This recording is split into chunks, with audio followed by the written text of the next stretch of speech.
تو یہ کیا ہے؟ یہ کیا ہے؟ اس کو سمجھ رہے نہیں؟ سمجھے کلاہٹ ہے اور کیا ہے؟ وہ کہتے بازو۔ اللہ کے فضل و کرم سے کمزوریاں ہیں، کوتاہیاں ہیں، لیکن یہ سلسلہ بڑھ رہا ہے، یہ سلسلہ بڑھ رہا ہے۔ باقی آپ کہیں گے اللہ آپ کا بھلا کرے۔ اب اللہ کے لیے، اس سے پہلے میں آپ کو سمجھا نہیں سکتا تھا، 2 سال 4 سال 5 سال، اس لیے کہ کائنات کے اندر 2 خدا تھے، لا الہ الا امریکہ، لا الہ الا روس۔ جی ہاں، یہی تھا، لا الہ الا امریکہ، لا الہ الا روس، لا الہ الا نیٹو۔ جی نیٹو۔ اب مجھے بتاؤ کہ ہمارے جو لوگ کہتے ٹیکنالوجی، ہتھیار مسلح ہوں گے، خوب وہ کریں گے، دشمن کا مقابلہ کریں گے۔ جی وہ 80,000 فٹ پر میزائل لے کر کے آتا تھا، اور پٹھان سامنے سے اس کی بختر بند گاڑیاں آتی ہے، اور ادھر سے یہ پتھر اٹھا کر کے کہتے راز استا پہ موردہ آگاؤ۔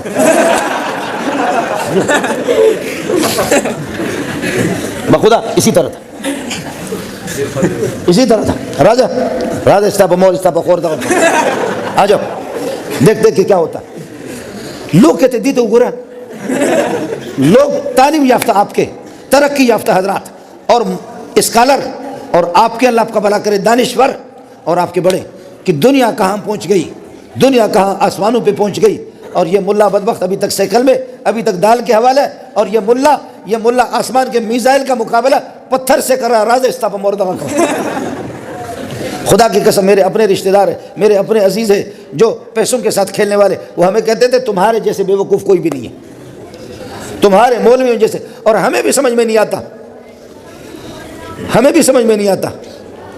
اور ملا عمر اس دنیا سے چلا گیا، اور ملا داد اللہ اس دنیا سے چلا گیا، مولانا عبدالحق اس دنیا سے چلے گئے، مولانا حسن جان قربان جاؤں، مولانا حسن جان کو آپ نے قتل نہیں کیا، آپ نے اس کے مشن کو بڑھایا۔ وہ قتل نہیں ہوا، وہ شہید نہیں ہوا، وہ شہید ہے، وہ قتل ہو گیا، لیکن اس کا راستہ آپ روک نہیں سکے۔ یہ سلسلہ بڑھ رہا ہے، راستہ اس کا آپ روک نہیں سکے۔ آج اگر ملا عمر قبر سے جھانک کر کے دیکھے، آج اگر مولانا حسن جان قبر سے جھانک کر کے دیکھے، آج اگر مولانا عبدالحق اوپر سر اٹھا کر کے دیکھے، کہے گا کہ ربا تیرا شکر ہے کتنی ترقی ہو گئی ہے، سبحان اللہ، کتنی ترقی ہو گئی، بہت ترقی ہو گئی، بہت ترقی ہو گئی، بہت ترقی ہو گئی، بہت ترقی ہو گئی۔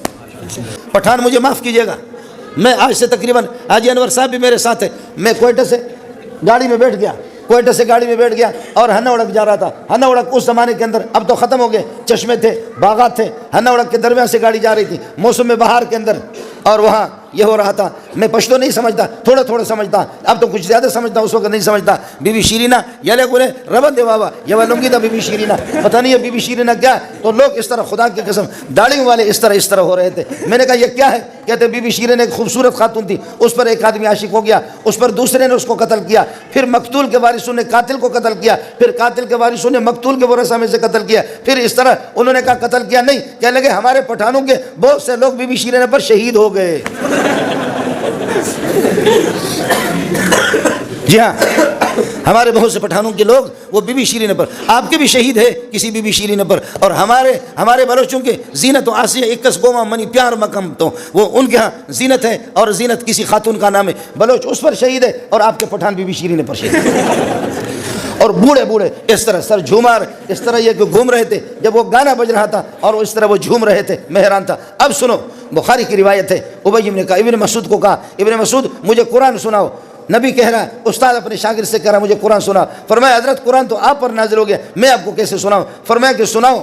ہے ابی بن کعب ہے یا ابن مسعود ہے، جب صحابی قرآن پڑھتا ہے، میں آپ کو قرآن اس وقت سنا نہیں سکتا، میرا گلا بیٹھ گیا، اگر گلا میرا صحیح ہوتا تو پھر آپ بھی یہ کہ آپ کی حالت خراب ہوتی، میری حالت بھی خراب ہوتی، گلا بالکل میرا جواب دے چکا ہے، اس لیے فرمایا قرآن سناؤ۔ فرمایا فکیف اذا جئنا من کل امۃ بشہید وجئنا بک علی ہؤلاء شہیدا، وہ قیامت کا دن کس طرح ہوگا جب ہر نبی کو گواہ بنا کر کے اس کی امت کے خلاف لائیں گے، اور آپ کو اس امت پر گواہ بنا کر کے لائیں گے، کیا منظر ہوگا؟ کوئی ناف تک پسینے میں ہوگا، کوئی گھٹنوں تک ہوگا، کوئی اپنے کانوں تک ہوگا، اور کوئی پورا کا پورا پسینوں میں ڈوب جائے گا، کیا حال ہوگا؟ میرے نبی نے فرمایا بس بس بس، رو رہے اور جھوم رہا ہے، آنکھوں سے آنسو آ رہے۔ ہوا کیا پٹھان کو، ہوا کیا بلوچ کو، کہ مجھے اور آپ کو تو قرآن کے سامنے جھومنا چاہیے، رونا چاہیے، تیرا نبی بھی رو رہا ہے، لیکن ہم تو اللہ آپ کا بھلا کرے گانے کے حوالے ہو گئے، گانے کے۔ مجھے معاف کیجئے گا، پتہ نہیں مجھے کس نے بلایا، حاجی طارق نے کس نے یہاں بلایا، جب آپ نے بلایا تو پھر اب سن لینا، معاف کیجئے گا، آپ ایف اے ہے، آپ LLB ہے، آپ MBBS ہے، یہ سب کچھ ہے، آپ کی تعلیم ہے، آپ کروڑ پتی ہے، آپ ارب پتی ہے۔ ایک ڈبلا والا وہ آتا ہے لوہار میراسی وہ آ کر کے طبلہ بجاتا ہے، دوسرے پٹھان تو یہ کیا ہے؟ یہ کیا ہے؟ اس کو سمجھ رہے نہیں؟ سمجھ، یہ کلاہٹ ہے اور کیا ہے؟ وہ کہتے بازو۔ یہ جو اس طرح کر کے جو جھوم رہے ہیں، کروڑ پتی بھی اس طرح تعلیم یافتہ ہے۔ قربان جاؤں تیرے تعلیم پہ، قربان جاؤں تیری تعلیم پہ، قربان جاؤں تیری عقل مندی پر۔ دیکھا دوبر شاہ کہتے ہیں اس کو۔ اب پھر بھی مولوی بے وقوف ہے، پھر بھی تبلیغی بے وقوف ہے، پھر بھی دیندار بے وقوف ہے، پھر بھی تہجد گزار احمق ہے، یہ بڑا سمجھدار ہے۔ اب سمجھو مسئلہ یہ ہے۔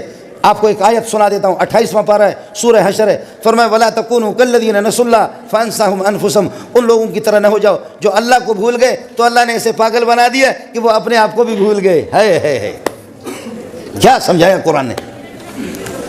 ان کی طرح پاگل نہ بنو جو اللہ کو بھول گئے۔ اللہ نے اس دنیا کے اندر ایسا پاگل بنا دیا جو اپنے آپ کو بھی بھول گئے، اپنے مقام کو بھی بھول گئے، اپنی غیرت کو بھول گئے، اپنی عزت کو بھول گئے، اپنی ثقافت کو۔ پٹھان تو غیرت مند ہوتا ہے، بلوچ تو غیرت مند ہوتا ہے، سارے مسلمان میرے سر کے تاج ہیں، مسلمان سارے غیرت مند ہوتے ہیں۔ انسان بحیثیت انسان وہ غیرت مند ہوتا ہے۔ اب بتا یہ کیا ہے؟ اب بتا یہ کیا ہے کہ تو کروڑ پتی کا ارب پتی، آج تو کروڑ کچھ بھی نہیں ہے، تو ارب پتی کا بیٹا ہے، تعلیم یافتہ ہے، ملا تو بے وقوف ہے، تو سمجھدار ہے۔ روڈ کے اوپر بخدا ایک میراسی وہ طبلہ بجا رہا ہے اور دوسرے وہ دوبر شاہ کو ہلا رہے ہیں۔ دوبر شاہ، آپ کو مسئلہ سمجھ آ گیا نہیں؟ یہ وہ ہے کہ جب اللہ کو بھول گئے تو اللہ نے ان کی عزت بھی ان کو بھلا دی، ان کا مقام ان کو بھلا دیا، ان کی غیرتوں کو بھلا دی، ان کی پٹھانیوں کو بھلا دی، ان کی بلوچیوں کو بھلا دی، ان کی ثقافت، ان کی روایت اللہ نے ان کو بھلا دیا۔ پاگل کا کوئی سینگ ہوتا ہے، ناراض نہ ہونا۔ ہمارے بلوچ، ہمارے استاد تھے، ابھی تک زندہ ہے، حاجی انور صاحب، آپ کو زیارت کراؤں گا، 90 سال اس کی عمر ہے۔ استاد جی ایسی پٹائی کرتے تھے، ارشاد الصرف پڑھاتے تھے، ایسی پٹائی کرتے تھے کہ خدا کی پناہ، ہم رات کو پڑھتے 1 بجے کے قریب جب نیند آتی تو حضرت جی دیوار پر بٹھاتے بہت سے طلباء کو، دیوار کے اوپر بیٹھے، یہاں پر جھوم رہے، کتاب پڑھ رہے، اگر کسی کو نیند آ گئی تو انشاءاللہ گردن اس کی ٹوٹ جائے گی، گر جائے گا دیوار سے، بخدا دیوار کے اوپر بٹھاتے اس طرح۔ اور آج میں اساتذہ کے سبق کو بھول گیا، لیکن اس کے اسباب کو 40 سال ہو گئے، ابھی تک میں بھولا نہیں۔ اور ان کی کتاب ایسے ڈنڈے میں پڑھتے تھے، اس میں بہت سے لڑکے پڑھتے دماغ ان کا خشک ہو جاتا، کئی لڑکے وہ پاگل بھی ہو گئے۔ اب ہوا کیا؟ ہمارا بلوچ صاحب آ گیا، بلوچ آ گیا، یہ چھوڑو، یہ میرے لیے ڈیزل لا رہے ہیں، آپ لوگ پریشان نہ ہو، بات سمجھو۔ طالب علم جب آ گیا، یہ رکھو کوئی مسئلہ نہیں، گاڑی چل جائے گی۔ طالب علم جب آ گیا، اچھا تکڑا آدمی تھا، اس کو کسی نے کہا کہ خیال کرنا یہ کتاب ارشاد الصرف آدمی کو پاگل بناتی ہے۔ اور اس نے کہا کیسے پاگل بناتی ہے؟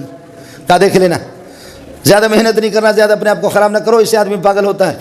استاد جی نے اس ہفتے میں، اگلے ہفتے میں پٹائیاں کی، سب کی پٹائیاں، مجھے خود بھی ایسی پٹائی، ہم بھاگتے تھے پھر۔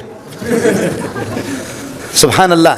اب طالب الغریب پڑھتے 2 مہینے کے بعد اس کا دماغ خراب ہو گیا، اور اس نے ارشاد الصرف کو اٹھا کر کے، پورے ارشاد کو، کتاب کو اس نے چادر کے اندر باندھا، چادر میں باندھ کر کے پھر اس کو درخت کے ساتھ لٹکایا، اور لٹکا کر کے ادھر سے بڑے بڑے پتھر اٹھا کر کے مار رہا ہے اس کو، کہتے تیری ماں کو، تیری بہن کو اس طرح کرے، تو لوگوں کو پاگل بناتی، مجھے بنا، میں دیکھتا ہوں کیسے بنا، واللہ العظیم سنا ہے کہ تو لوگوں کو پاگل بناتی ہے، مجھے بنا دے۔ جنگل کے اندر مدرسے کے قریب، کوٹ لالو دریا خان مرید میں ہم پڑھتے تھے، نواب شاہ کے قریب، تو جنگل کے قریب مدرسہ تھا۔ اب طالب علم، دوسرے ایک طالب علم نے دوپہر کو جا کر کے دیکھا، یہ ظالم کا بچہ اتنا بڑا پتھر اٹھا کر کے، وہ کتاب لٹک رہی ہے، کتاب کو اٹھا کر کے ایک مارتا، کتاب اس طرح ہو کر کے، پھر کہتے استاپ موردہ کا کم استغفار، پھر اس کو مار۔ میں چونکہ پشتو میں آپ کو ترجمہ کر کے بتا رہا ہوں، ورنہ وہ بلوچی میں کہتے تی ماسا چونکنا، تی گوارا چونکنا، آپ کے ماس کو اور فلاں کو اٹھا کر کے پتہ۔ ایک طالب نے دیکھا، دوسرے کو بتایا، تیسرے کو بتایا، چوتھے کو بتایا، طلبہ جمع ہو گئے، دیکھ رہے، کتاب بھی حیران ہے، یا اللہ کس کے ہاتھ پہ پڑ گیا ہوں، کتاب کو بھی دبا کر کے وہ مار رہا۔ تو آخرکار طلبہ نے آ کر کے پکڑا، کیا ہوا؟ کہتے تم لوگوں نے تو کہا تھا نا کہ یہ کتاب آدمی کو پاگل بناتے، اس کی ماں کو بھی طاقت نہیں مجھے پاگل بنائے، اس کے باپ کو بھی طاقت نہیں، مجھے یہ بتاؤ کہ پاگل ہو گئے نہیں ہو گئے؟ پاگل تھا نہیں تھا، پاگل ہوا نہیں ہوا؟ پاگل ہوا لیکن اپنے پاگل پن کا پتہ نہیں ہے. یاد رکھو ہم اور آپ خدا کے باغی بھی بن گئے, سب کچھ ہو گئے, بے دین بن گئے, محمد کو بھی ناراض کر دیا, اللہ کو بھی ناراض کر دیا, 1.25 صحابہ کو بھی ناراض کر دیا, پاگل ہو چکے. انگریز ہم سے راضی ہے, اس پر دوبر شاہ کو ہلا رہے, پاگل ہو چکے لیکن اپنے پاگل ہونے کا کسی کو کوئی علم نہیں ہے. پھر بھی وہ اپنے آپ کو سمجھدار سمجھتا ہے.